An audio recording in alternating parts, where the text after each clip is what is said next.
All right, so today we're gonna make some simple cabinet doors. I'm gonna show you how to do it. It's pretty straightforward. Gonna be cheap because this is just for the living room. And I had to custom make a cabinet to fit next to the fireplace, as you can see here. So I'm gonna show you how I do that. So to start, you're gonna wanna measure about 1/2 inch overlay hinges, soft close that I'm gonna put on the doors. So you wanna measure 1/2 inch on either side, be an inch more than the width, left to right. So in this case, it was 35 inches. And then also top to bottom. So it was 45.5 inches when I measured all the way from down here. And I measured from the bottom because you can always adjust it above to up here. And leave yourself a little. I rounded up to 45.5. So I'll next show you what I cut, and then we'll go ahead and make the doors. All right, so I went ahead and cut the pieces. I had a leftover 3/4 inch sheet of MDF. As you can see, that's the outline of the door from the measurements I gave you before. What I'm gonna do, you just cut it to the width you want. For the door panel, you can make them wider. For larger profile, you make them thinner. For a small profile, etc. You can make shapes. If you want curved arches, you can do that with a scroll saw. But I'm just making good old traditional cabinet doors. So anyways, reason I'm using MDF is so it doesn't warp. If I wanted real wood cabinets, it would be a longer process, but this will be a pretty quick process. So I cut my MDF. I'm gonna go down. I gotta see how I left about a 3/8 of a notch there. I'm gonna do another 3/8 because this is gonna go across roughly right there, like that. And then I'll have to cut 2 panels, which I'll do out of 1/4 inch MDF, which is why, or 1/8, whatever it is. And then slide it in these holes here after I glue it and clamp it. So stay tuned. I'm gonna cut the other side of this because I missed that on that for the other panel when I do this middle piece. But the other ones, you can cut them all the way through, as you can see there. What we'll do there is we'll just use wood putty, make it simple. This is gonna be painted, so it really doesn't matter. If you're doing wood, there is a technique on the table saw where you have to lift it up as you come out and then in when you go down, so you don't get those marks on the end if you're utilizing wood door panels. But for this video, to keep it simple, it's just MDF and then MDF panels, and then paint them, and then put on the hardware and attach them back to that cabinet. All right, stay tuned for the next shot. All right, as you can see, to get that notch, I just put the table saw down. Real easy, goes through. Set it at the height that you want it.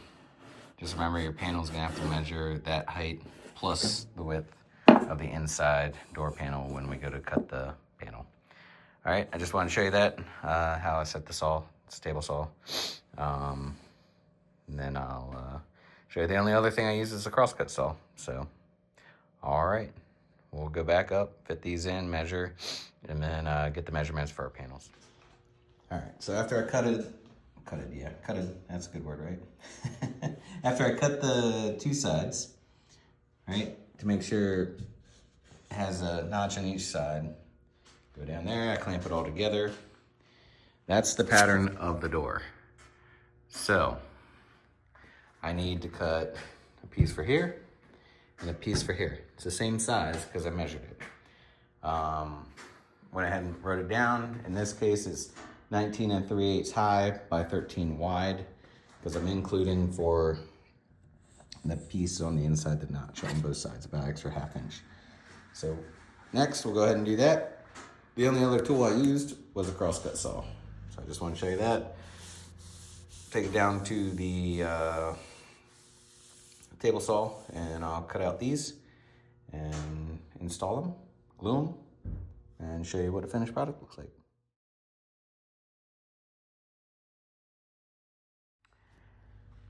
Okay, so I went and cut the panels. Those are the panels.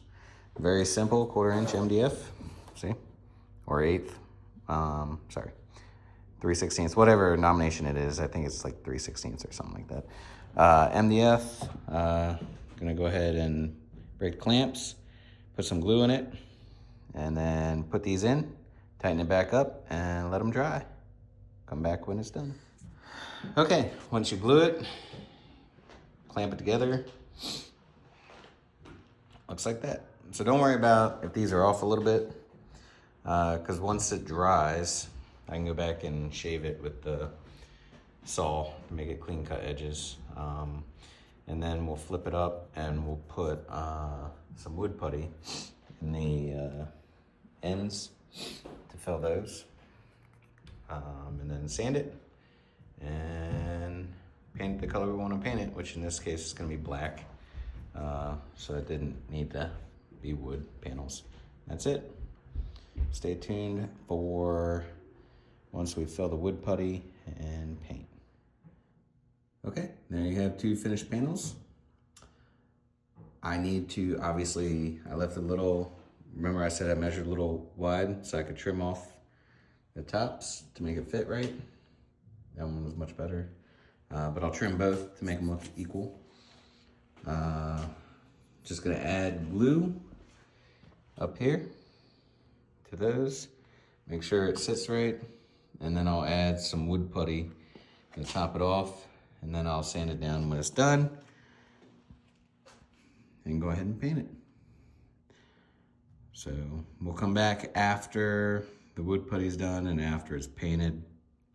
And then I'll add, or I'll show you how I measure to get the hinges and put them on the cabinet. Make it look good. All right, as you can see, after I painted the doors, right? Drilled a hole with the Forstner bit right here. And then lined it up, screwed it in there. Did the same on the bottom, some slow close hinges. And then attached these door knobs or handles, however you want to call them, to it. Closed it. They line up perfect. So that is a quick way how you can do some cheap MDF doors. So like my page, watch my other videos. Even help hold the fireplace tools on the side.